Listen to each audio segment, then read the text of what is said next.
and may include animal kills and carcasses. Viewer discretion is advised. Hello and welcome on your live safari adventure. Those are leopard tracks and this is Safari Live. Ready.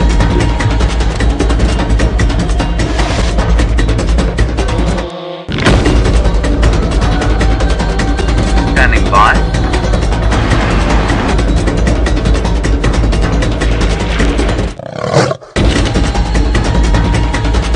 Five, 4, 3, 2, 1. You are live, you are live. Hello and welcome to the Sunset Safari. My name is Jamie and this afternoon I have Dave back on camera with me. Dave's foot has recovered sufficiently, eventually, for Dave to be back on walk. And a very special welcome to Hampton Oaks and Three Oaks Elementary Schools. It's lovely to have you on board and I hope you're all excited about your live safari. We're coming to you from a place called Juma Private Game Reserve. We're out here in South Africa. It is late afternoon. And over the next 3 hours, we're going to be doing a live safari from the middle of the Greater Kruger National Park area of South Africa. For our viewers, please send through your questions on hashtag Safari Live on Twitter. For now, we will be taking the school's questions, but as soon as their session is done and they have to go back to class, we'll be continuing on with yours as well. So, exciting signs right outside of our camp. Those of you who are watching the Sunrise Safari would know that Brent had a very special visitor this morning. Dave, were you on camera with... I was. You were, so you had Karula as well, right outside the tent. Fortunately for us, we don't have to go sit in the tent because it's not raining. So this is what a leopard track or a leopard footprint looks like. See how it's actually quite tiny. This is a female leopard, and oopsie. Just to give you a sense of scale, that's how big her front foot is. And you can see 1, 2, 3, 4 toes and a beautiful back pad over here. These are really lovely tracks. This is her front foot, this is her back foot, and the distance between the two of them actually tells me that she was strolling quite fast. Now, we saw her this morning, and we know that these are her tracks and not the tracks of another leopard, and I think that perhaps this is what our plan for the afternoon shall be. Apparently they saw a leopard outside of the lodge, so hopefully between Tayla and Brent, one of them will be able to find out which leopard that is, because she does have 2 young cubs with her, who are 13 months old now. Dave, time flies. They are 13 months old. So we left Karula between Tayla and myself this morning. She was in the distance over there in a tree. And I'm sort of hoping that we might encounter her somewhere along. There's a sort of a river system that I'm sure she'd like to hide in. And she was definitely on the search for a meal. Now the question is whether or not she managed to catch one. Our leopards, of course, will eat and catch and hunt at any time of the day. So just because they work, they operate quite well at night because they've got the advantage of the cloak of darkness, they will still hunt in the middle of the day, even in temperatures like this afternoon, which is a balmy, what is the temperature, Louise? I have absolutely no idea. Warm. Warm is the answer. 82 and 28. That's not that warm, Dave. No. It must be the humidity levels. And our plan for the walk also, because we have had so much rain, and we're very excited about that, is to go looking for frogs and snakes and things. Now, Ashley, you want to know, how do we know if it is a male or a female track? Good question, Ashley. So, you saw roughly how big that female track was. Kind of about the size of my palm. A male track is probably about double that, because a male leopard is essentially double the weight of a female. So their tracks are naturally much, much larger. And there's some small differences in terms of the shape, but really it's the size that you're looking at. Even Karula's cub, Hosanna, who is a male, she's got 2 cubs, one's a male, one's a female. Shungile's tracks are roughly the size of Karula's. Hosanna's, at 13 months old, are already much, much bigger than that of his mum. So really, you're just looking at the difference of size. Now, it's been pouring with rain. I can see some puddles up ahead, and that means that tracking might be a bit difficult. Sometimes it's nice and easy. Look, you can see perfectly where Karula walked. What a neat little line of tracks she's left us. Tuk, tuk, tuk, tuk, tuk. Straight through and past the tent where she went this morning. Alex, very good point. I didn't explain that, and I do apologize. You want to know how do I know that it is the front paw? Almost all animals, when they walk, carry slightly more weight in the front part of their bodies than their back. So it's kind of like a 60-40 division, maybe even a 70-30 in certain animals, like hyenas.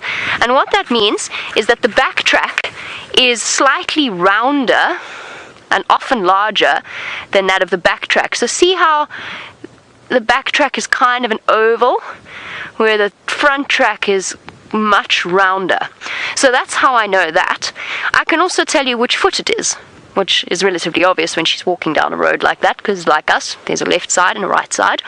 But you see how if you put your hand out in front of you, everybody put your hand in front of you and look at the way that your fingers are. You see how your middle finger is longer than any other finger. Okay, so take your thumb out of the equation, just look at your fingers. It works the same with leopard tracks or any of the paw prints out here.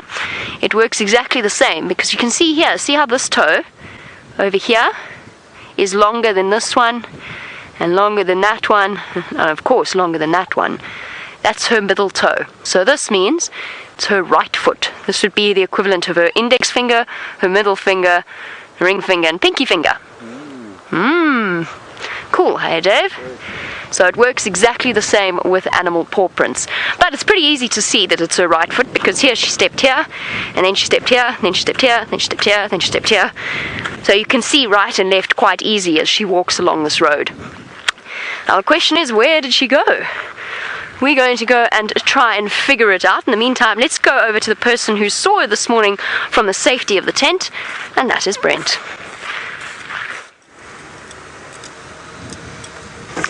Welcome to Three Oaks and Hampton Oaks, and this is your very own school drive. My name is Brent Leo Smith. I have the incredibly talented cameraman Brian Joubert and his emerging butterfly, frenzied emerging butterfly thumb. Look at that, isn't that clever? You're so clever, Brian. Oh, thank you. But together, Brent and Brian are known as the Killer Bees, and hopefully we're going to find you some killer sightings. Now, Jamie should come look over here, because I've got fresh tracks of those leopards going into the drainage line there, but not one, not two, but 3 leopards. So I am hoping they haven't gone too far. And we've had quite a lot of rain, so it's made tracking a little bit difficult. And I lost the tracks heading slightly to the west, so there's a little spot here where we can get in. So we've got to keep our eyes really, really peeled under all the bushes. Now Peyton wants to know, is it the rainy season? Yes, it is. You can see how lovely and green it is here. So it is most definitely the rainy season, Peyton. And our rainy season is from November to about May. And during the dry season we get little to no rain at all. Now, when I had those last leopard tracks, they should be popping out somewhere around here if they kept on the direction that they were going. I'm now standing by. I'm just talking on the Game Drive radio.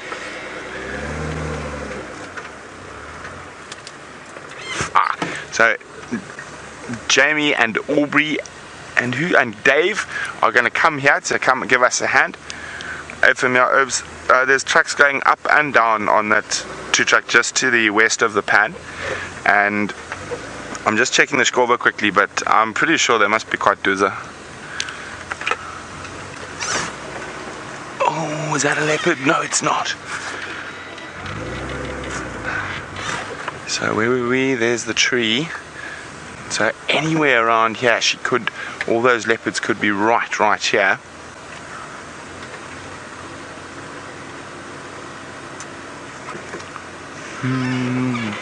Where are you, leopards? Are you hiding around here?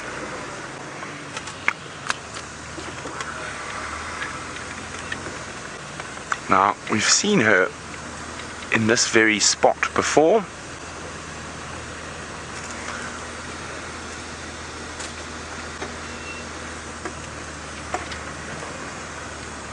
You see any leopards, Brian?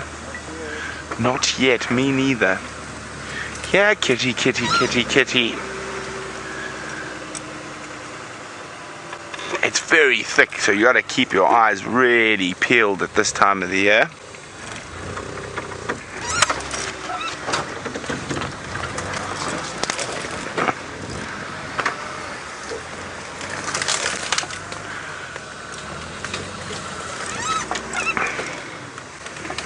Where are you, leopards?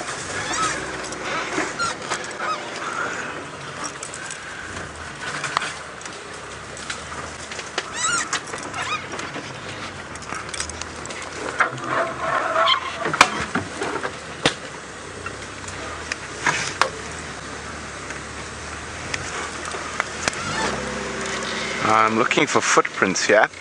Mia would like to know how many leopards are in the family. There are 3 leopards in this family, Mia, and they don't normally travel in packs. They only travel in packs when they're still with their mothers. Other than that, leopards are solitary. So as soon as they are old enough to leave their mom, which will be in the next couple of months, they're going to leave their mom, and they will become solitary animals then. No, that's a stump.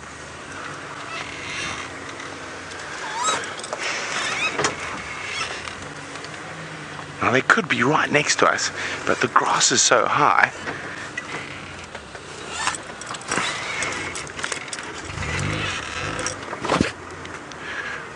Now Jamie is on her way into this area on Bushwalk to give me a hand.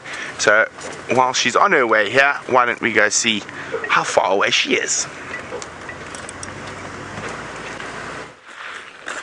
I'm getting quite excited. I think we're going to find these leopards on foot. And we've got Aubrey over here, a gentleman who is helping to keep an eye on us. Make sure that we don't go wandering into a buffalo while Dave is walking backwards and I'm chatting away to you and not listening.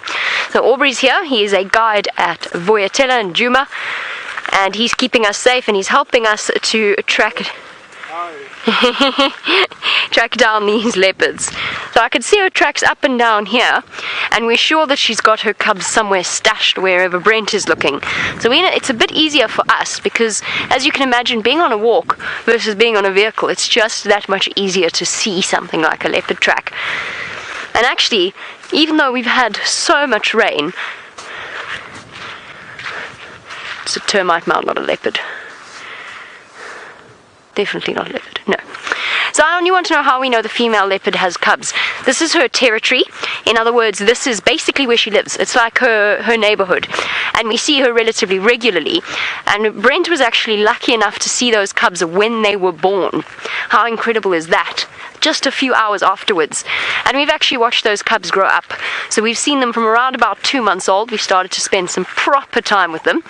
And we've spent time getting to know them, watching them learn the different skills that they need, and so on.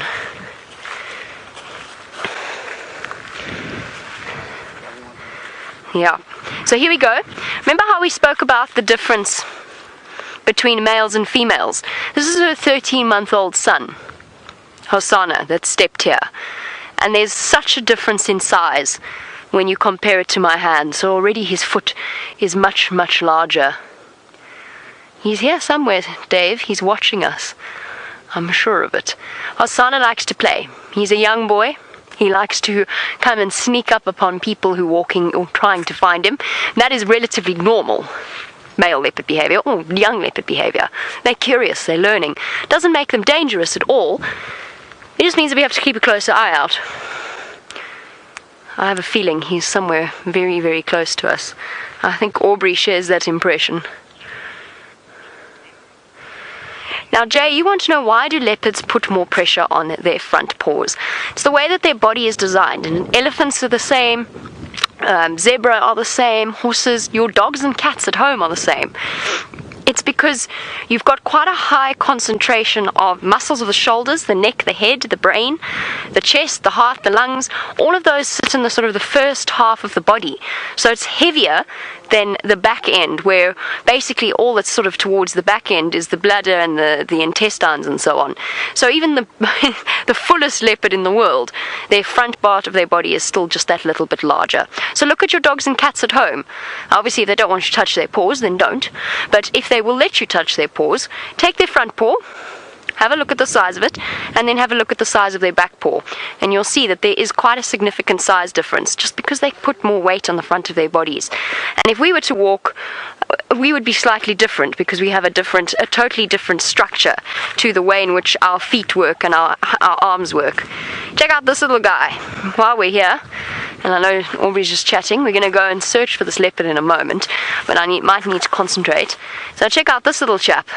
This is a millipede, or a shongololo, and he's coming for Dave. Dave, he's charging. Oh, no. Don't run, Dave. It'll be okay. I'll save you. How cool is he? Or she. You can't really tell with millipedes.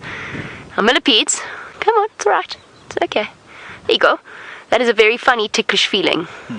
All those little leggies working together to crawl over my hand. Millipedes are vegetarians.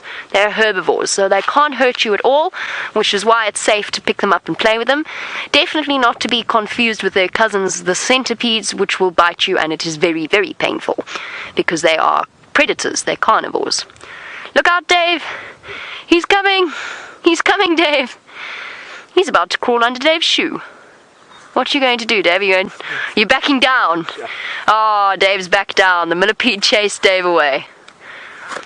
Oh dear, he's confused now. You've confused him, Dave. He feels lost and sad that he didn't make a friend. Now, we see millipedes a lot after the rain, and that's one of the things I'm excited about for this bushwalk, is the search for these sorts of creepy crawlies. Dave, he really wants to be your friend. He's coming back. Look, he wants to be your friend. And back to... Oh. Now I think he wants to be the camera's friend.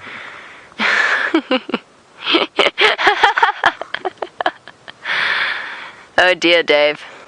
Now I'm going to crawl into the camera. No. Diverted. Wait, Dave, I just want to be your friend, Dave. He's now on Dave's knee.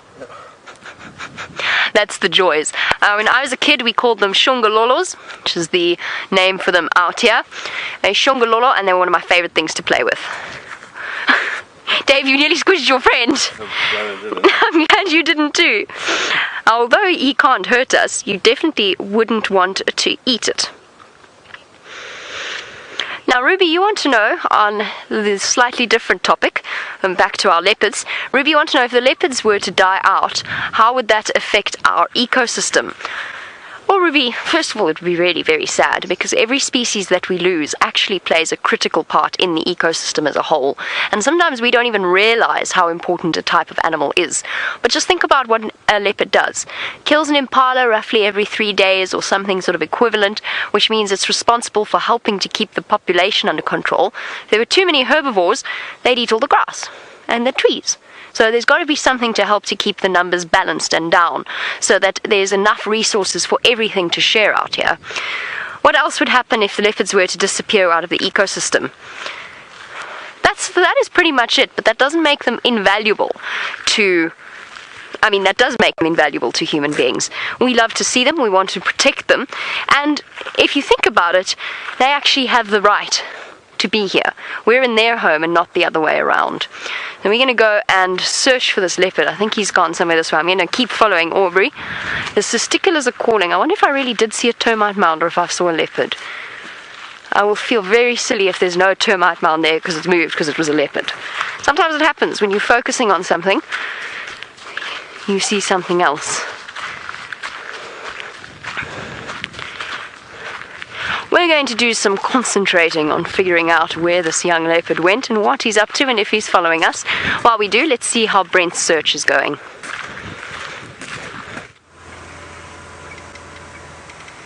Well, I got out of the car and I've walked through the riverbed, and there is not a track in the riverbed. So I think that up here, there's no tracks heading down here. And Taxon is obviously gone for a walk, and there's Taxi. Ah, hey!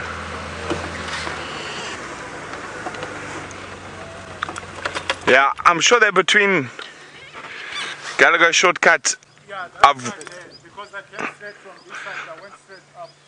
I've walked the Skova, and there's a Nyala, and then but this whole side there's no tracks coming on. No, the tracks is coming straight up here. And then they go on the road there. What you're talking about must be there.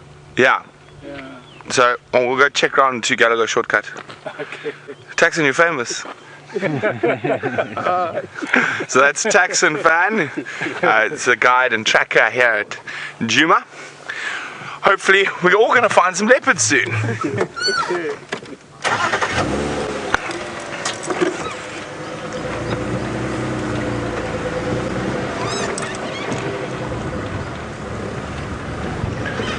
Cole, hello Cole. Cole's wondering how tall is an average leopard and how fast can they run?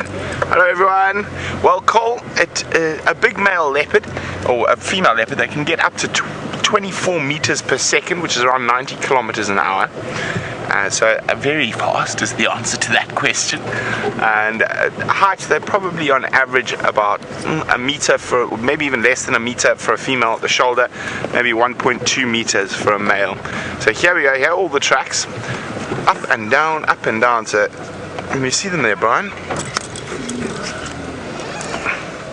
So you can see there's the leopard been walking in the mud. So there's tracks coming towards us. Those are not the fresh ones. The fresh ones are going away from us. So hopefully we're going to find them because those are really nice tracks.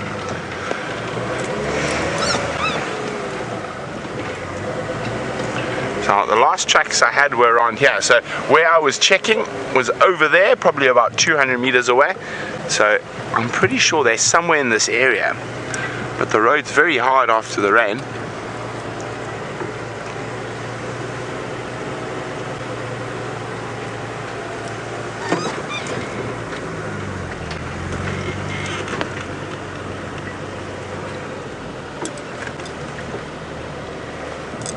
Now, hello Luke.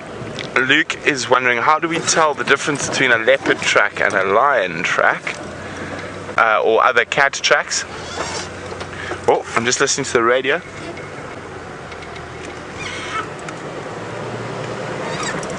Oh, is that a track over there?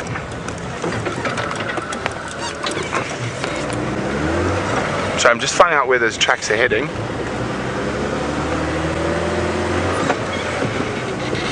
Aha, so Jamie and them have got tracks ahead of us, so I'm pretty sure those must be the same tracks we're following. But Luke was wondering how we tell the difference between the different cat tracks. Well, Luke, mostly by size. So a leopard is quite short and squat, where there is a lion. There's tracks coming this way, going that way. A lion is quite elongated. There we go, here are the tracks here.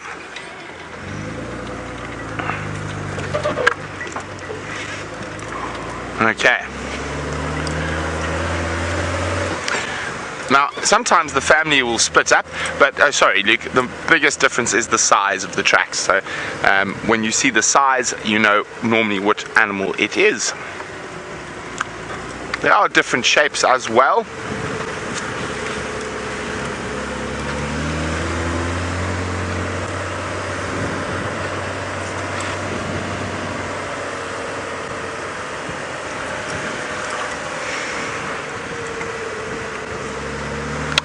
Hi Ethan. Ethan's wondering, where and when do leopards hide?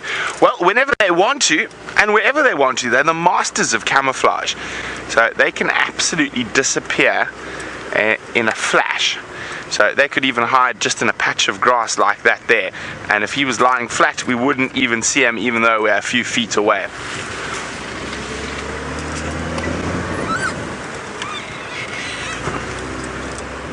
Now, I just want to find out from Aubrey where he wants us to check. Oh, and it seems like Tayla's out, so let's go say good afternoon to her. Good afternoon and welcome. Of course, we're a bit of a late start today, but nonetheless we are here. My name is Tayla, and on camera with me is Batman, aka Craigles. I didn't know which nickname to go with for Craig this afternoon. But yes, we are alive and well, and we're very excited to be out here today because it is beautiful weather. Can you believe it? It's not too hot, it's just the right temperature, and there is a nice breeze. But hopefully this breeze doesn't turn into a strong wind, because that won't be great. Now I know there's a couple of schools that have joined us. I'm so excited to have you all with us this afternoon, so if you've got any questions for me, please send them through. That'd be lovely. Now, what we are going to do this afternoon is look at some elephants, because we've had lots and lots of rain over the last 48 hours and all the dams are filled almost to the top, which means it's great conditions for elephants to go swimming in, especially on this nice day. Hello, young Ethan. Ethan, you're wondering what my favorite animal is. It's the animal that we're going to go and look for now, which is elephants. But unlike all the animals, I also really like frogs a lot. They are lovely little creatures. Oh my goodness, that was a big bump.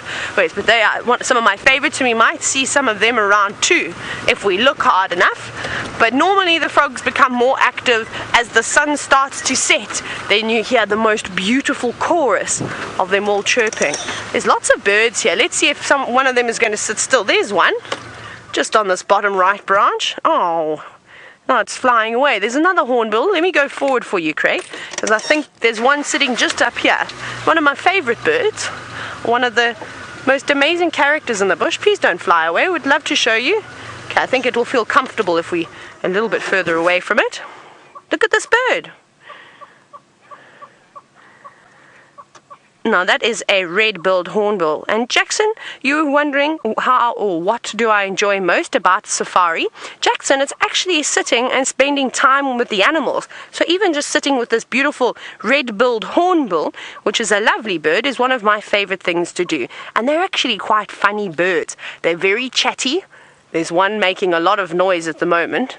They chase each other around, which can be highly entertaining. And I think the funniest thing is when they go and eat termites. So they will go and find a mound, and the way that they pick the termites up with the tip of their beak, and imagine being able to try and control that long beak, then they throw it up into the air, they put their heads back, and they catch them. Almost like if you were to eat grapes or something, you know, you sometimes throw them up and catch them with your mouth. They pretty much do the same thing. Oh, there's some more birds. Let me go up a bit closer. There's some really pretty ones called go-away birds. Now these are really, really funny birds to watch as well. Vincent, you're wondering if we're in a jungle. We're actually not. We're in Africa. Now there's not many places where there's jungles. I don't even think there is any in South Africa. Where's this go-away bird gone? Just trying to spot it. It was just sitting here in some of these trees. I think I can hear another one. They've flown away now. That's very naughty. Okay, our birds are not here anymore. We'll find some more for you though. So basically, Vincent, we are in an area called a savanna. So a savanna, the easiest way to describe it is these massive open grasslands, so big open places, lots of tall grass, and then you'll have a couple of trees that are spread out. But we have different types of thickets if you go, or vegetation. So if you go along the rivers, you'll get riverine thickets, so it becomes a little bit more dense, not quite like a jungle, a little bit like a foresty, I suppose, if you could think of it like that. You get big massive trees, and we might actually pop into one of the drainage systems here. They're called the mulwati. If it's not flowing too much, we don't want to drive in it when it's too wet, otherwise we're going to sink. But we might get lucky there, and then that's where you can see some really, really cool birds if you like birds. And we've got very, very pretty birds here in South Africa, so that's why I like to spend so much time with the birds too. Right, let's go check some lucky roads for elephants. So we're going to go down a road over here called Pangolin Track. And once we head down that road, there are some massive mud wallows. And I'll show you exactly what a mud wallow is and explain what it is. You just have to hold on for about 2 seconds as I go around the corner. Right, let me show you. There's a actually, oh no, don't run away. No, Impala. He ran away. Let me show you this mud wallow just here to the left. We actually have some Impala to show you too. We'll get there in a moment. So that is a mud wallow, and that would have started off as an elephant or a buffalo walking around after heavy rain. The ground is very, very soft, and then something small like a warthog would walk past and see a footprint that is filled with water and go, ooh, this is a perfect sized jacuzzi for a warthog, and then wallow around in it, roll around, cover itself in mud, sit in the water to keep nice and cool. And then eventually it gets bigger and bigger. You know what happens if you stand in a puddle and you stomp it, all the water sprays out and it gets deeper and deeper. And then you'll get elephants, buffalo, rhinoceros, all coming to wallow in an area like this and makes these massive craters. Let me go forward again. Look at these impala. Beautiful male impala, just hiding in over here. Hello boys. Now this is the most common antelope that you see in Africa. They are exceptionally good animals to have around here, especially if there are lots of lions and leopards around, even though it's one of the favorite things that the leopards will catch and eat, but they've got very good eyesight. So if I was an animal, I'd definitely try and hang around with a group of impala or even some zebra or giraffe, because they've also got very good eyesight. But at the moment, it must be very difficult for them because that long grass, which is great for them to eat, but it means that the leopards and lions can sneak right up to them in that long grass. You can see half their bodies have completely disappeared because it's so long. But aren't they beautiful? So we're going to keep searching now for the elephants, and I'm sure we'll bump into a couple more impala a little bit later. But I'm going to send you back across to my dear friend Miss Patterson, who is, well, walking and tracking leopards. If anyone can find elephants, Tayla definitely can. And who knows, we might even be able to help her with that as well. We'll multitask. We'll find the leopards and we'll find the elephants for everyone, Dave. Sounds good. So what we think has happened is that Karula went to fetch her cubs and walked back with them towards a kill. And we suspect, we don't know for certain because the tracks are really hard to see at the moment, but we suspect that it's somewhere off in this thick river system off to my left, which actually presumably will have quite a bit of water in it as well. So we're moving around the edge to make sure to see whether or not their tracks haven't come out on the road, because that's really the only way we're going to see them at the moment. Now, Vanna, you want to know how can you tell that a track is fresh? It can be quite tricky actually, because it very much depends on the type of soil and whether it's wet or not. So watch this. I'm going to walk in front of Dave. I'm going to walk on my tippy toes like I'm a leopard. Can you see my tracks there, Dave? Sort of. Slightly. And I'm a little bit heavier than Karula is as I prance along the road. So you can sort of see my tracks in the mud, and then they kind of disappear where it gets sandier. So it's difficult. It's difficult to tell whether or not a track is fresh. One of the best ways is to look at the outline of the track. Is it crisp and clean and clear? Can you see the individual shapes, or has it been blown by the wind so it's no longer looking as clear as it might? Now, I'd love to actually show you this, but the ground's too hard for me to try and show you exactly how you can see a fresh track. If you're confused and you're not sure what a fresh track would look like in that particular type of soil, step next to it.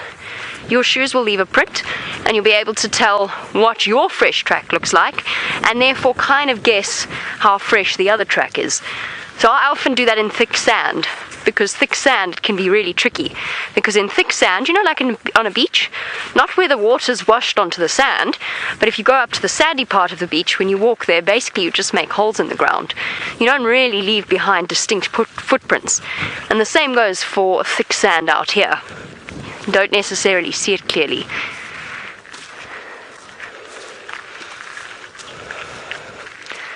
Now, Nathan, we spoke before about how valuable leopards are to the ecosystem. Nathan, you want to know what? Mason, sorry, not Nathan, Mason, I'm sorry. Sometimes I can't hear so clearly. Mason, you want to know what a leopard's main diet is. Mason, it depends on if it is a male or a female, because the bigger the leopard is, the bigger the things it can be that it can hunt. A female leopard will usually eat things like impala, small antelope, baby warthog, monkeys, baboons, but mainly antelope. And again, the male leopard will also mainly eat antelope, but usually on average something slightly larger, because he doesn't really want to waste the effort on something he just uses to pick his teeth. And different leopards like to eat different things. Certain leopards become experts in hunting certain animals.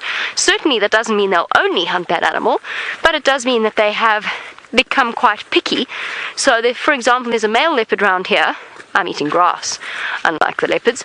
There is a male leopard around here who has specialized in ducking into warthog burrows underground and pulling out warthog babies. Apparently he does it with art fox as well, which is a nocturnal anteater. So he's learned that that's a technique that works quite well for him. So you'll find that it differs from leopard to leopard, but really their main diet is antelope. And then, unlike lions, where lions tend to try, if they can, to prey on something a little bit larger, because there's lots of them hunting together, so they have to share the meal, and therefore it doesn't go as far. And what we're going to try and do is we're going to try and move through this thick area and see if we can spot where she is. We know a few of her favorite places in this particular patch, so we'll probably try and check those and see whether or not she pops out somewhere along there. It's amazing how long the grass has got. That's the thing. If you're a leopard's only about this tall.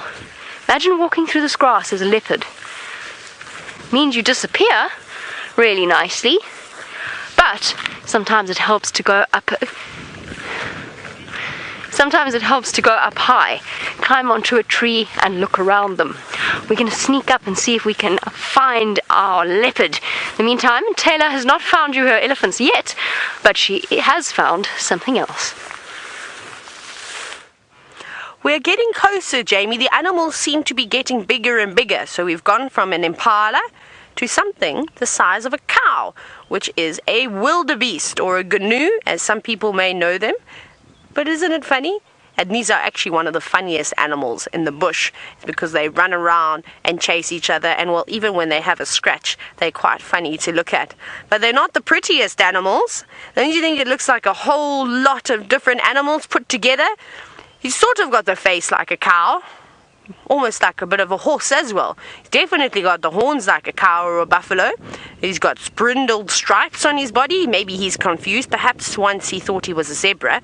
And then, of course, a very long tail that looks very much like a horse's tail. So there's a joke. They say that the wildebeest was the last animal to be created, and that's why there were only leftovers. And all of those leftovers got glued together and made this beautiful animal. Now I'm going to reverse quickly, just so we can have another view of him, because he's being very rude this afternoon. He doesn't want to stay in one spot. Don't be camera shy. You've got people from all over the world wanting to watch you. But he's got some friends. Even though he's on his own, he's with the impala. Jenny, now you're actually wondering if all animals stay in groups. Most of them do, except leopards, for example. They are solitary, so both boys and girls will mark and defend territories.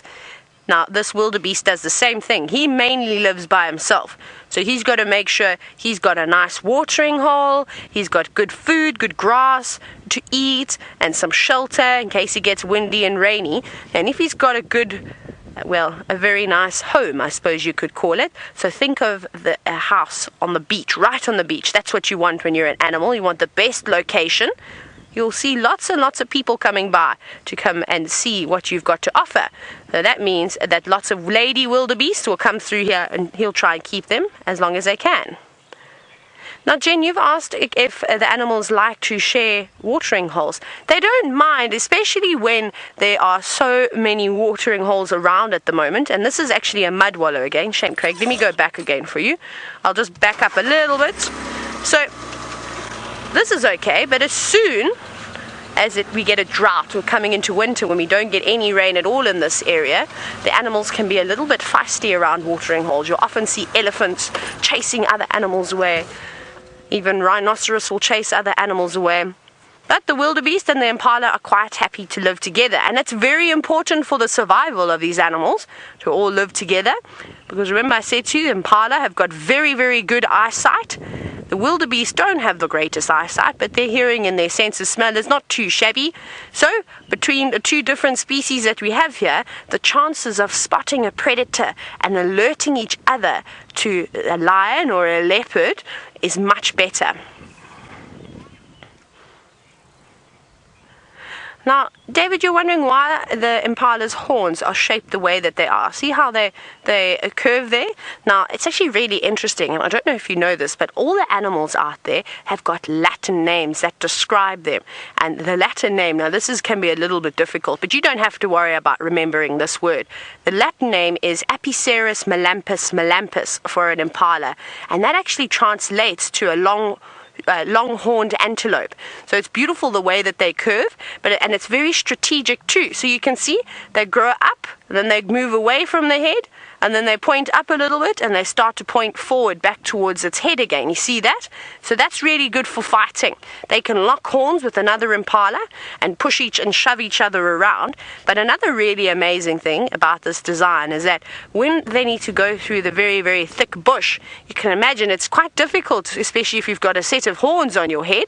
All they have to do is lift their heads up just a little bit so that their horns almost lay flat against their neck, and then they're able to move through the bushes really, really easily. So you'll see Inyala, Impala, Kudu, and Bushbuck have got horns that allow them to do that, because this Impala eats a bit of everything. It eats grass, it eats leaves, so it's not just feeding on one type of food.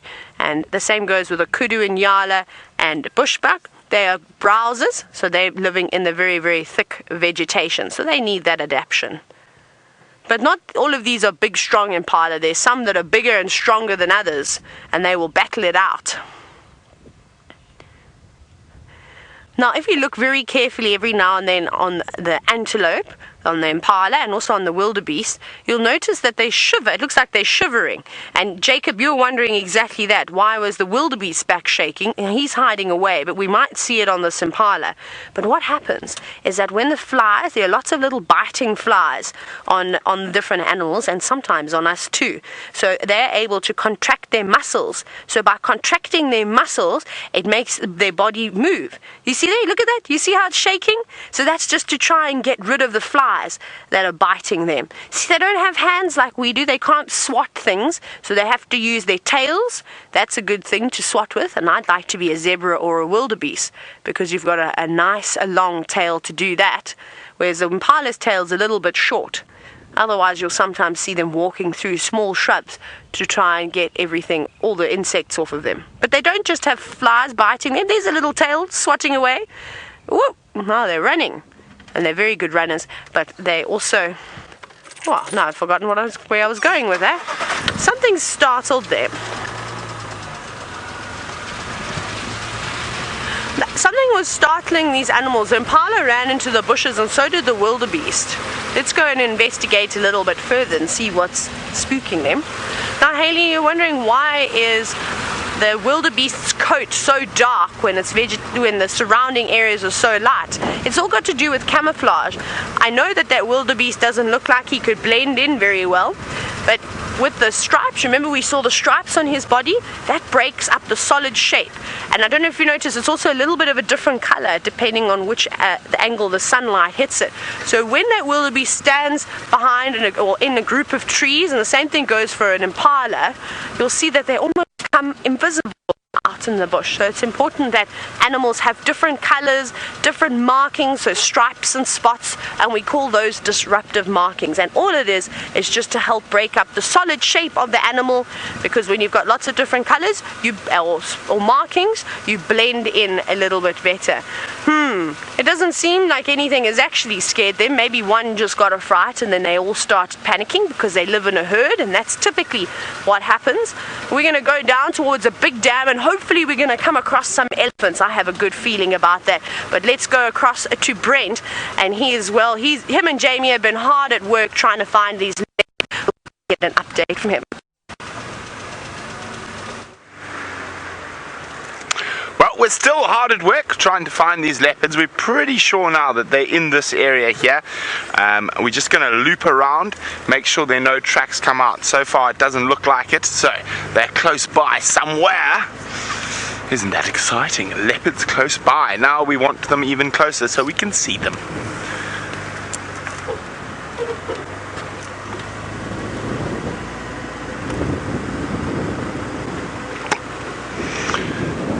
So hello Kenny is wondering, do we ever I've lost my words. Jenny, sorry, not Kenny, Jenny. Jenny's wondering if we ever leave the trail or venture off the trail. So this is the trail here, and sometimes, you know, we just keep driving and we just go, there we go, we're off the trail now, Jenny. Yes, we do. If we're following leopards or elephants or lions, we will follow them off the trail through the bush.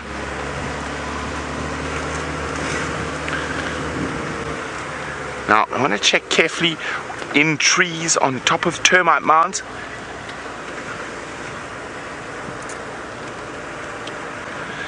Now, Sean is wondering, do we tag the animals that we follow so we know who is who? Well, no, we don't, Sean. We can actually see the difference between them.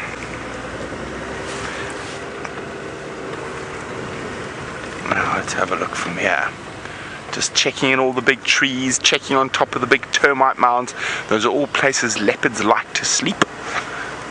And I'm hoping that maybe the mom leopard caught an impala and she's put it up in the tree.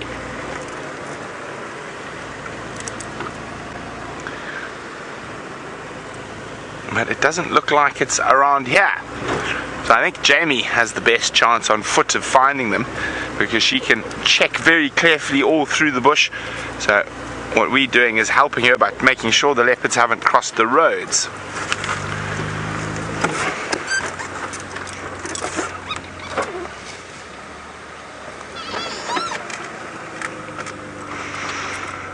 Okay, well guys, unfortunately the leopards evaded us today. Hopefully we'll have to catch them on the next school drive. So we'll see you soon, and bye bye from all of us. And for everyone who's hanging around on Safari Live, let's go to Jamie on foot.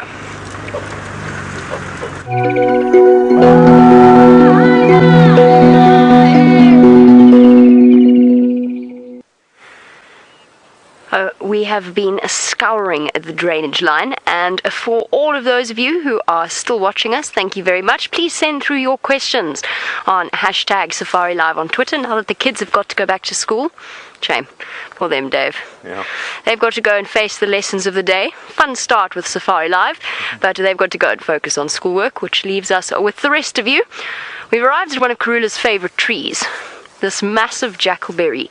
I say favourite trees, like I've seen her in it regularly. She often walks this path in order to cross this drainage line. It's a nice easy spot, and she's got this perfect tree over here to act as cover. And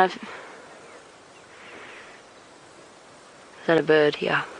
Seen her scent marking there as well. So this entire drainage system is actually flowing like a little creek. So it's very pretty at the moment, although this fly is going to die, Dave, if I get my hands on it. I need a guarri. I'm scared of guarris now. The last time I touched a guarri, I had spiders. And there we go, Janet, yes, we do get ticks walking through the long grass. We attempt to mitigate their effects by using various bug repellent sprays and a hot shower afterwards. But we're all covered in tick bites at the moment. They seem to... No, I spoke too soon. I was about to say, after all of this rain, they're not so bad. That's not going to last, though. In the next 24 hours, they'll be out and about. I think they've all just been washed off their grass blades. So they all... Here's how I imagine, because it's Steph, myself, Tristan. We seem to get the worst of the tick bites, although Tayla, shame, Tayla's also suffering now.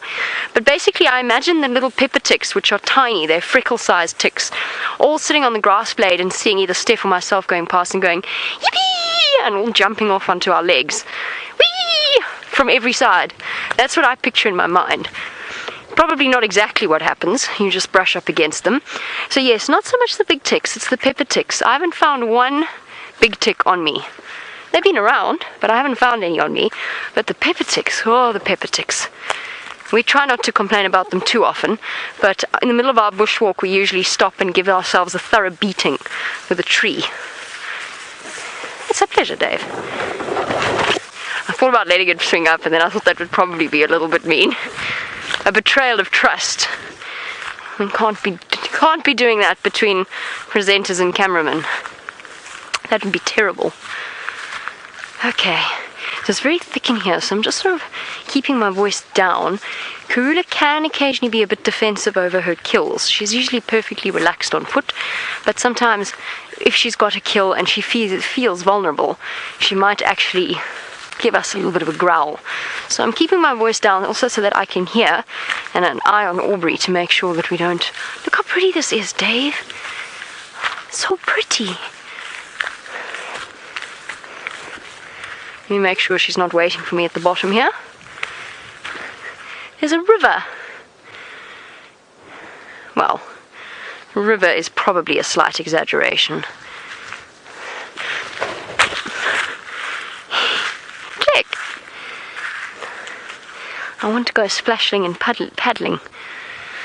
I feel like taking off my shoes and just settling down here for the afternoon, Dave. Wouldn't that be nice?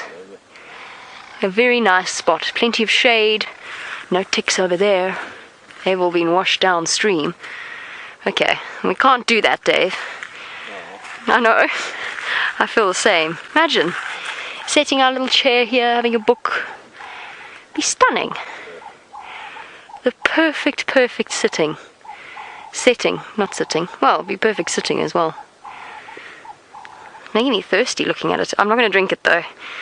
Probably okay, but I don't think I'm going to take the chance. It's probably been nicely filtered through because this is all a massive seep line, so it's all come from underneath the surface of the soil, so it's actually probably perfectly clean. It's very clear. Is it cold? No, not particularly, but it is perfectly clear. It's certainly clearer than Steph's sock water, isn't it, Dave? No. It's definitely much more appealing looking than Steph's sock water or Steph's elephant dung water. Either way, it's better.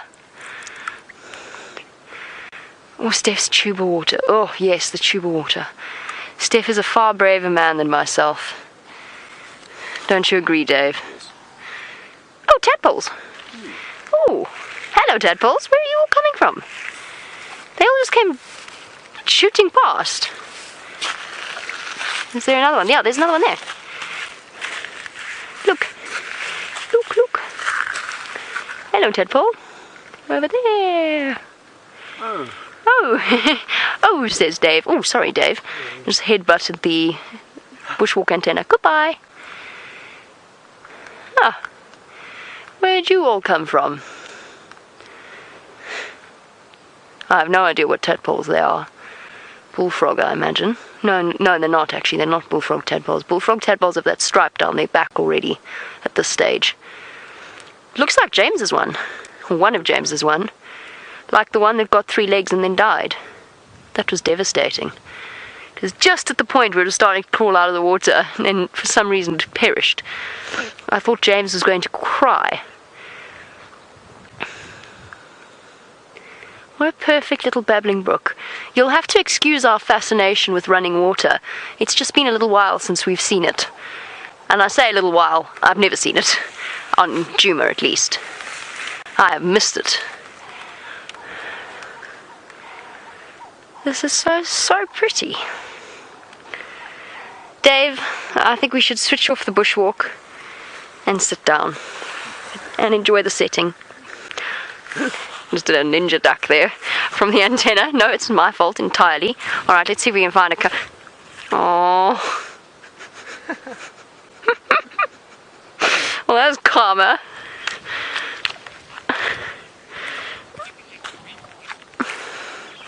Don't come this way, Dave. Okay. I'm going to clean my foot and remove the 5 kilograms of mud I now have. While I do that, let's go to Brent, his feet are probably much cleaner.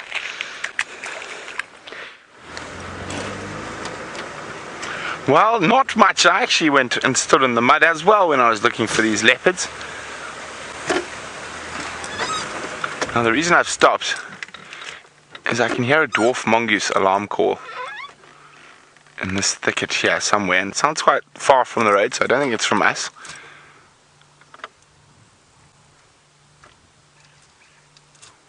Gone quiet now.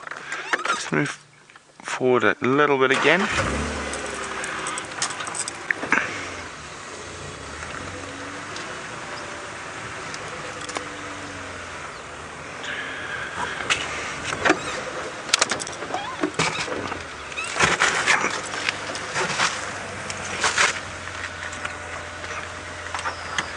You hear them alarm calling, and that could be from us, but it could also be Hasana or Shongile.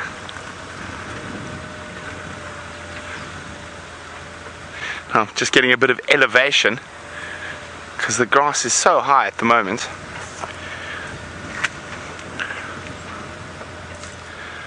Where are you hiding, little leopards? And Karula, big leopard. I'm just sort of hoping to see a tail dangling from a tree, or even a full leopard in a tree in the distance, or just some sort of the white belly of a dead impala under a bush.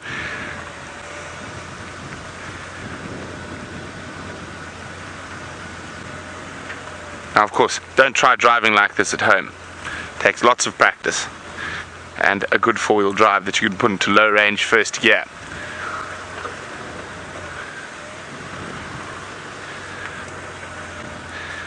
I think in this long... Oh, what is that? What is that? Let's go back.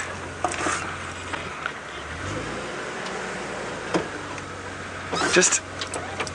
You see, there's something just in that marula tree. Oh, which one are we on? No, to the right slightly. Still to the right a bit. Yeah, it's just a touch of light catching the bark. Okay, well, it's not a leopard, unfortunately. But it's always good to check those far away marulas. So while I keep scanning those far away marulas, I want to check a few more of them. Let's go see what Tayla's up to. So we told you that we were searching for elephants, and we've literally just found some. They're coming straight towards us, which is quite exciting. And it seems to be a nice size herd. I haven't been able to count how many members are a part of this herd, but we'll just have to wait for them to come out of this thicket.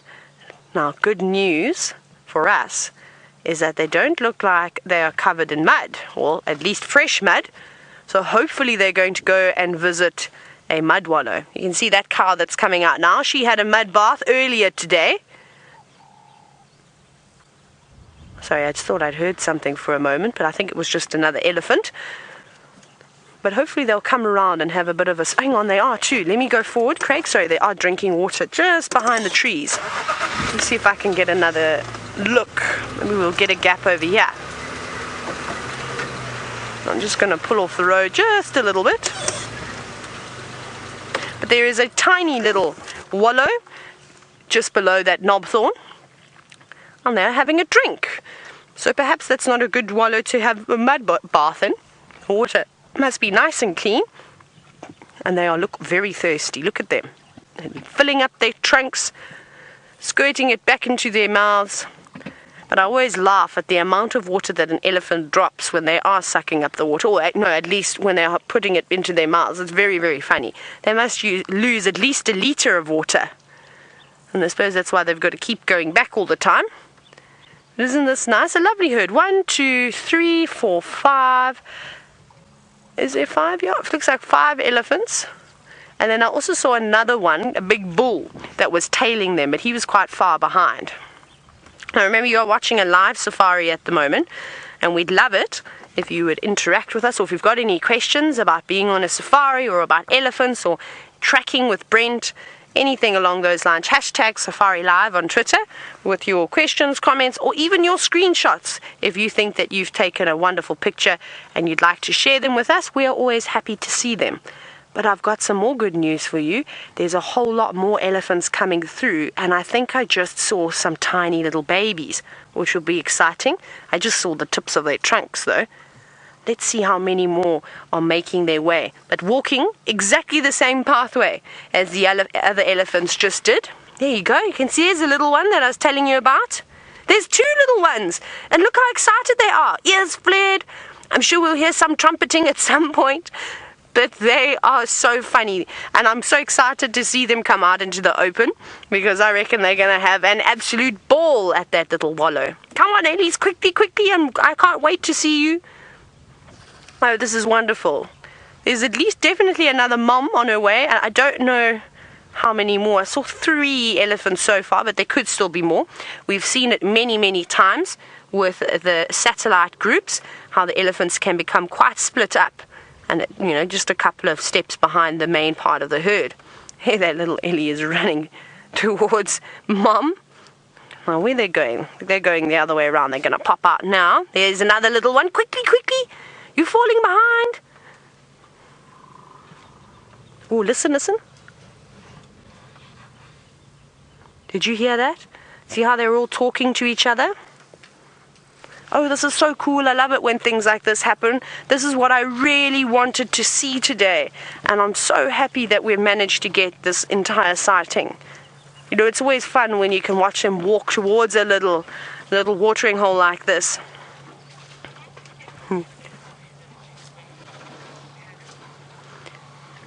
Hello. Hey, look at the little one. Oh, bit of screeching, which is something that I often hear. Did you see that little one now sprayed, not intentionally, but dropped half of its water on the other little elephant's head? And this type of thing happens when you come to a watering hole, and you can imagine, and I'm just going to have a little nap first, just going to rest my head on you, which is also something that you see all the time, using little small elephants as a headrest. Oh, there's one squeezing through. Get out the way. It's my turn. I also want some water.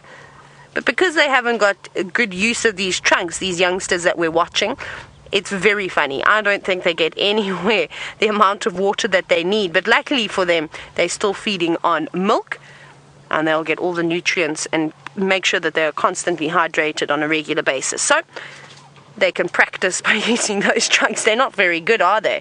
And it takes them about a year to completely be able to have decent use of that trunk. Right, had a drink. Didn't really have a mud bath. This one's just deciding to cover itself in soil and bits of vegetation at the moment. And it's a pity that that's not nice and dry sand, because I think today would be a good day to have a dust bath to get rid of all of those flies. But that soil's a bit hard, but they don't mind. They'll use whatever they can. My goodness, it looks like one went for a swim, just about, but she didn't. It might be even a little boy. It's a bit difficult to see. No, I think it's a female there, just spraying herself with some mud. But this is what a beautiful little family that we've got over here. And it always makes me laugh, and elephants, I will laugh all the time with these characters, is that they've chosen the smallest little mud wallow to drink of, and we are about 100 yards from Twin Dams, which is massive, Lake Twin Dams. I can't believe that they didn't go over there. That would have been lovely. I'm sure those little ones would have run on in and had a swim with Boris.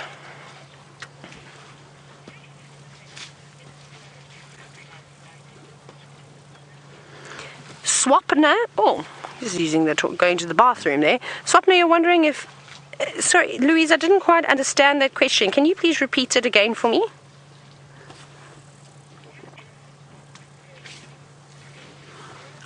Tough skin. So you were wondering if the elephants with their tough skin, sorry, I heard something about tusks, feel the flies and the ticks biting. The ticks probably not so much, because when a tick bites you, it almost injects a type of an anesthetic, so you don't feel what's going on. It's the same thing with a leech. You don't often feel the bite, but it can become painful once the tick engorges itself. Flies, however, are very, very painful. So flies won't be biting on the thick parts of the skin, but they can definitely feel them. So even though an elephant looks completely smooth, it's completely different from a rhinoceros's skin. Elephants have got these hard bristles all over their bodies. So very much how we have body hair, so do the elephants. So every time a fly sits on their back, or anything sits on their back, they can feel it moving around no matter how small it is. But a fly, I don't think, would be able to penetrate through that very, very thick skin, but they might bite around the ears and the more sensitive areas. So that's why they swing their tails about, they flap their ears, and they cover themselves with mud and sand so that they can try and relieve some of the itchiness.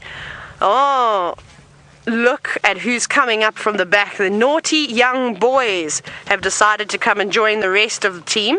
There's 2 of them that are just sneaking up. Now, they're youngsters, but they're at that age now where they feel as though that they're big and strong enough that they can do what they want, and they don't need to stand by Mom's side anymore. But this herd is moving off. Those boys, I'm sure, are going to come back for a drink. They'll get left behind again. Look at that, isn't that just beautiful? Lovely clouds building up, the green grass, all the tall trees. It is really wonderful. We're probably going to try and spend a bit more time with these elephants. Hopefully they don't disappear in the thick bushes. But in the meantime, Jamie found something that lives in a hole in the ground. That lives in a hole in the ground, and somebody is definitely home. And I'm keeping my voice down just for the vibrations or whatever, my shadow over the hole. And what I'm trying to do, because this one wasn't covered with any webbing, so I wanted to see whether or not anybody was home. This is the home of my favorite spider, a baboon spider, which is the South African equivalent to a tarantula. And there was no webbing covering the entrance, so I thought I'd just attempt to do some fishing. You cannot believe the strength of the spider. It's pulling hard. You see the way the grass is bobbing, and that's not me. Yo, this is a strong one. And obviously you've got to do it quite gently. You don't want to pull too hard, because then it'll just let go. And I just want to show you, because it's a thing that inspires fear in people, but actually they're really beautiful when you spend a bit more time looking at them. And they're a type of species. Jeepers, you are strong. Goodness gracious. It's a spider that often gets killed by people. You cannot believe, Dave, you can see my fingernails going white trying to pull against it. Whoa. Yeah, that was too much. Let go. You are a very, very strong baboon spider. Now, most likely a female, since the females are the ones that live in these holes throughout their lives. Come on, girl. It's okay. Okay, one more time. If she doesn't come, and she doesn't come. The males are nomadic, so the males kind of live outside of their holes, and they're nocturnal species, so she'll come out at night, and she will wander around, and then she will return to her hole. And that's also why I wanted to bring her out, to show you, just to see how beautiful she is, but also that you should never ever destroy a baboon spider's hole like this, or drive over them, because once their hole is destroyed, that's it. They'll never build another one. It grows continuously with them throughout their lives. So it's actually a really important part of their lives, and if you destroy it. And that's why a lot of the time if you build in somewhere like Hoedspruit, I have to do an evaluation to make sure that there's no particularly golden baboon spiders. Okay, she doesn't want to come out. All right, my girl. Hey, you're not so keen today. You're shy. She's pulling us so hard. Let me try a slightly different angle without her seeing my hand over the hole.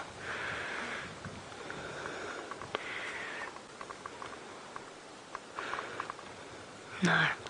Let's see if she'll remove the grass for us. If I don't pull, if I just wait. Because this happens to them a lot. Grass blows in, and they have to take it out again. Let's see if she'll push against it. Dave, I'm just going to unhook it from your camera here. No, don't apologize. Just so that if she wants to come out and move it, she can. Hey, girl? You're not going to play so nice. Of course, we did have some wonderful baboon spider sightings with that female and the little ones. James, you've asked me a question I don't actually know the answer to. I suspect the males will also live quite a long time. So James says he knows that the females are quite a long-lived creature, but how long will the males live for? And I have to confess, I honestly do not know. I'm honestly not 100... Sorry, very irritating piece of hair. I'm honestly not 100% sure exactly how long the males will live for. Obviously, it'll be species dependent. It'll probably be a slightly shorter lifespan than the females, but I don't think by much, because they do grow almost as large. She's still got it, you know.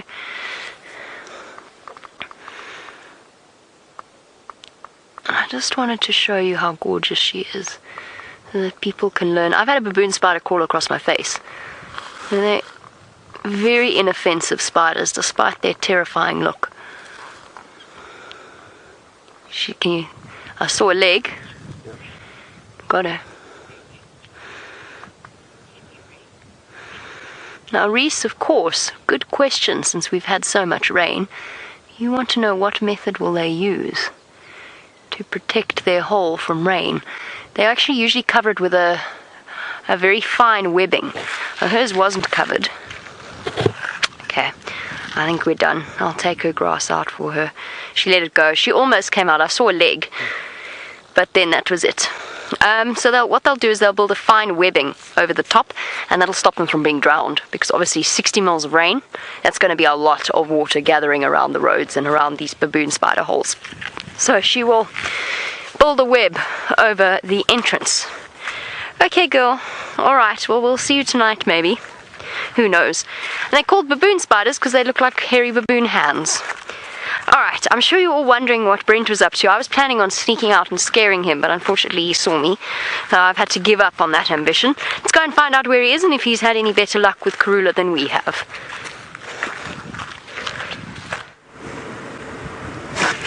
No more luck, I'm afraid. I think she's gone into that area between Zoe's and Rebecca's road. So even if we find them, the only people who are going to be able to look at them are Bushwalk, because that area is too wet to take a vehicle in now. There's a lot of seep lines there, so not only will we get stuck, but we'll damage that really important seep line area. So I have unfortunately thrown in the towel, and I'm going to head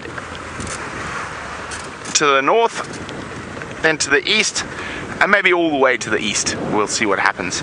I know Taxon is heading down to where quarantine was this morning, so we're going to wait to hear if he has any luck there, and if he does, we'll probably shoot down to the east.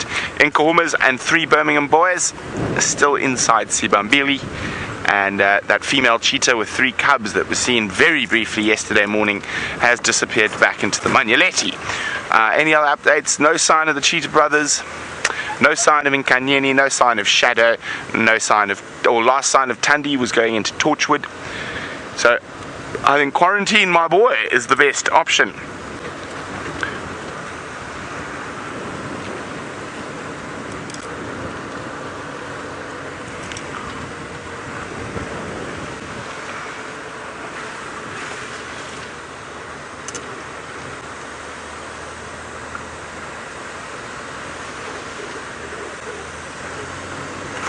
Hello, Simon, and welcome to Safari Live. Simon would like to know, is this part of Greater Kruger fenced off from the main Kruger? It is not. It is contiguous. There's 8.5 million acres that are unfenced, that our wildlife are able to wander free through. So they can go wherever they want. We, of course, can't. We can only drive in certain areas. So hopefully there's going to be something in one of those areas today.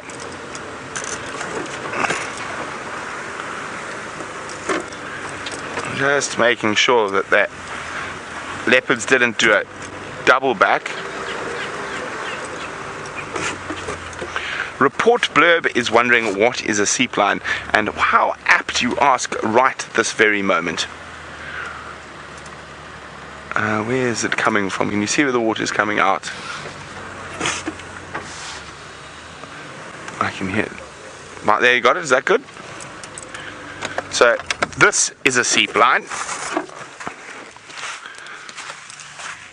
So it's quite damp, marshy, very marshy in fact, muddy. So a seep line is a very specific area on a slope like this. You can see it's very open behind me. It's not thick bush, and that's because this area gets so wet that the trees aren't able to survive. So the only tree you normally find on a seep line is a silver cluster leaf. Now what it is here is you've got 2 soil types. You've got clay on the base, and you've got sand on the top. Now this is called a duplex soil, and what happens is the water drains from the crest, which is normally almost all sand. It'll hit an area like this, the water will go down, hit that clay area, and then form a wet marsh layer below the sand. And on these areas you get very important grazing grass species. So seep lines attract animals like zebra, wildebeest, buffalo, which in turn attract leopards, lions and wild dog. So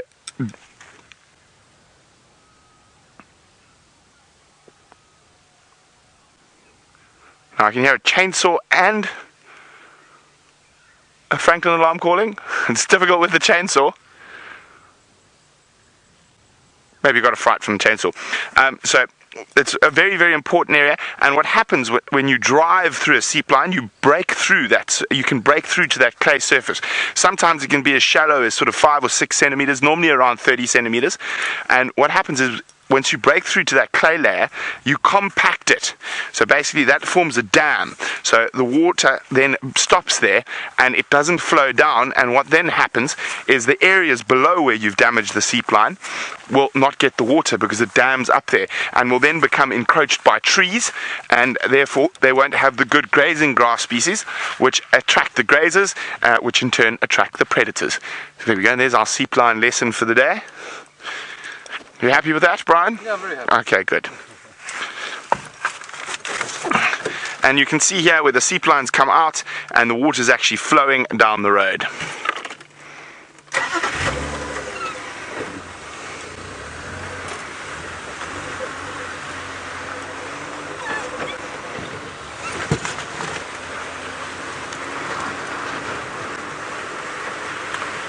Hi, Hunter.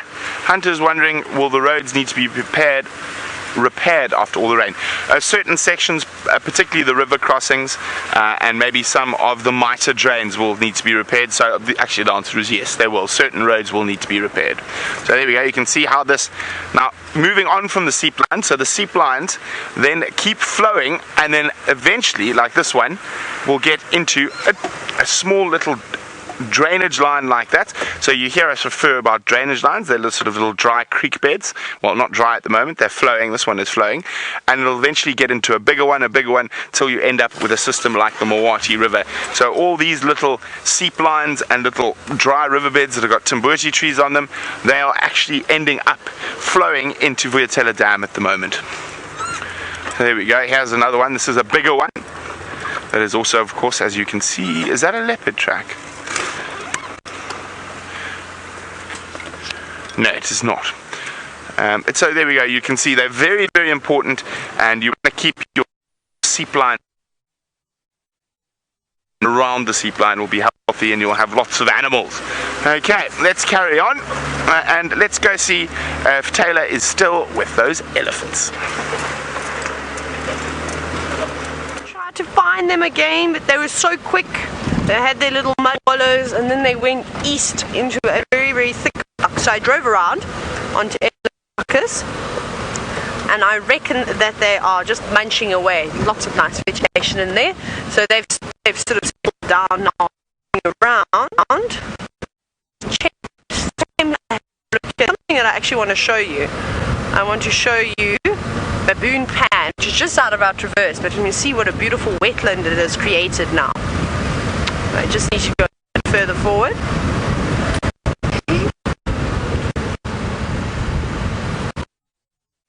Coming as well, so I'll just wait for them to come past.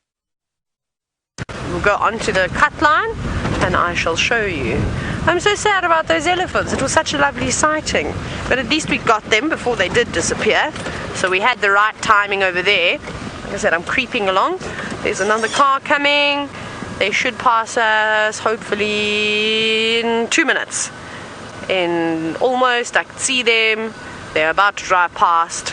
Come on, vehicle. No, I'm just joking. Can't use Craig's line or anybody else. Right. So what we were going to do is basically Baboon Pan is down this way, and then, well, Twin Dams is behind us. Let's have a quick look. There we go. That was Shanae that passed us. Here we go. Look how cool this is now.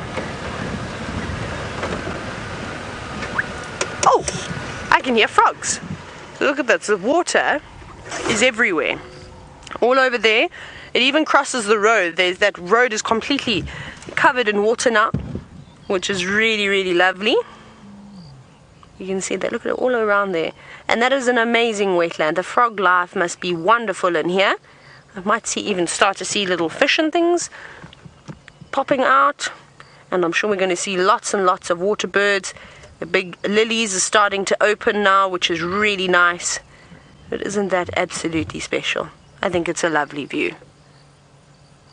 Okay, no luck here. I thought if I was an elephant or a buffalo, I'd definitely be splashing around over here. Or let's just turn that game drive radio off. Okay. Now our next move is I think we're just going to go and check Cheetah Cutline and have a look around there, and then we'll head up Cheetah Cutline, go into Bushwalk Cutline, maybe see if our friends the hippopotamus are around, the ones that we saw this morning at Bushwalk Lake. They could be around there, but who knows. I heard one frog.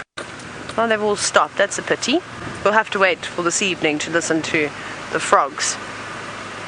But we're going to go down into the Mulwati now, go through the little dip and out the other side.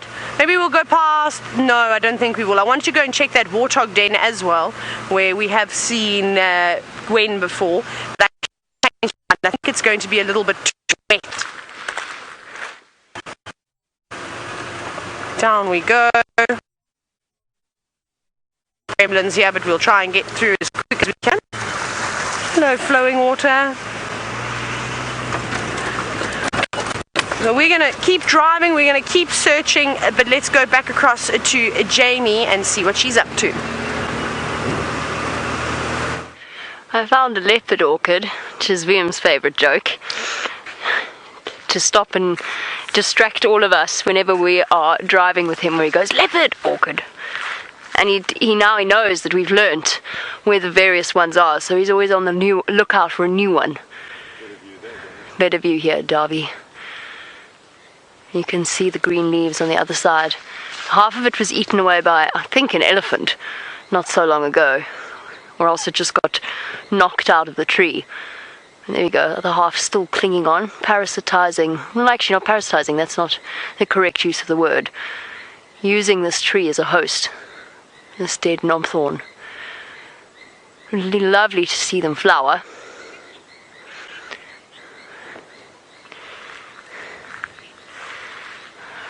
Hey, Elena, who is 13 years old. With pleasure. I can talk about the different trees and their identification. We never do because, well, I suppose we just don't think about it. But that's a very good question. We shall start with this one. This is a Magic Guari, Euclea divinorum. If you have a look at the margins of the leaves, first of all you can see the shape of the leaves. They're very elongated. Oh, and they're trying to blow away from Darby at the moment. And they're very, very wavy around the edges. So that is a key defining feature of a guari bush, and the way that they grow, kind of like a fountain, and the bark that is quite a light colour. This isn't really a proper full guari, so I can't show you the bark exactly, but this would be a tree that isn't really all that edible. It stays green throughout the year. Lots of animals don't eat it, which is why, of course, the lions come and mark their territory here. They'll urine scent mark. Lions, leopards, they'll all scent mark on these trees. They just tend to hold the scent for a little bit longer. So that's that. This is immediately identifiable. I'm doing the easy ones. This is immediately identifiable by its square stem. I'm looking for some leaves to show you, but this one's actually died. Oh no, it hasn't. Hold on. Here's a leaf. This is called a sandpaper raisin, or a square-stemmed raisin tree. And you can see it's got a square stem. So that's very easy to identify. And if you only have the leaves, serrated edges. Not wavy edges, serrated edges. And a very rough feel. So the whole of the sort of the Grivia family, there's lots and lots of different types of raisin bushes. And if you feel it, listen to this. Can you hear that, Dave? It sounds like sandpaper. Feels like sandpaper. So that is a raisin bush, square-stemmed raisin bush. I know Elena loves the various wildlife out here, but I know she's interested in all aspects of the bush. This is not a very good example of this tree. Perhaps I can find you a better one. This is a red bush willow. I'm trying to find you a nice example of one with the bark, because this one's kind of hidden. The bark of a combretum is very textured. It's quite a rough bark. A red bush willow has relatively uniformly sized leaves, and I can't find you a nice one, so we're going to just go with this one. And one of the defining features of a combretum apiculatum, which is the red bush willow, it's the most common one that we get out here, is the twist. And that's where the name apiculatum comes from, the twist to the apex of the leaf. So that is a very typical defining feature of a bush willow leaf. And of course all of them have very similar veins in the way they sort of alternate outwards from the midrib. So that is a red bush willow. Only really eaten when the animals have to, but it is related to the leadwood tree, which of course we're not going to see here, but that has bark like a crocodile skin. Let's find you another nice one. Oh, let's do it because it makes more sense to do this consistently. Let's have a look at this. I was hoping to see some seeds. This is also a bush willow, but it is not a red bush willow, but a russet bush willow. Again, very, very distinctive bark, and you get to know the wood quite clearly when you see it. And then, much smaller leaves than, and again quite uniform, but much smaller than the red bush willow and less common. And it's called a russet bush willow. I'm sure I just saw a seed somewhere. It's called a russet bush willow because of the winged seeds that are basically russet in colour. There used to be a gorgeous one near Buffelshoek Dam. Why can't I see that seed? I'm sure I just saw one. It isn't fruiting season. There. Aha! Come here. There we go. There's the russet coloured seed of the russet bush willow. Combrito heroensis. There you go. Next we'll be on our tree crash course. What's going to be the best one to do here? I want to show you a knobthorn because that's also one of the most common trees that we get out here, but then you need to see some nice clear knobs on it for it to make sense. That's not going to be a very good one. Let's carry on walking and we'll go along as we do. These are the basic trees. These are the trees that we see lots of. Pultiforum africanum, the weeping wattle. Looks like an acacia leaf structure, but without the thorns. So what that means, I don't know if you've ever heard this term, Elena, bipinnately compound leaf. In other words, this is one leaf, this entire structure, and then it's got leaflets coming out. And when you see lots of little double leaflets like this, it is called a bipinnately structured leaf. A marula tree is imparipinnate. In other words, it's got leaflets, but they're single leaflets that stick out and one that sticks out at the top. We'll continue our tree education in a bit. Let's go and have a look before Taylor's bird flies away. Thank you, Jamie. Yes, you know what it's like when the bird always disappears just as you're about to go live. But we've managed to get this African grey hornbill very, very quickly. That's a pity. I was just about to say, take a screenshot because we could maybe do, I'm just going to set myself an easy challenge today to see if we could get as many hornbill species that occur in this area. Oh, it's still there. Hang on, never mind, we might be able to get it. It's just sitting in the distance. Oh, we're going to get two species here too. There it is.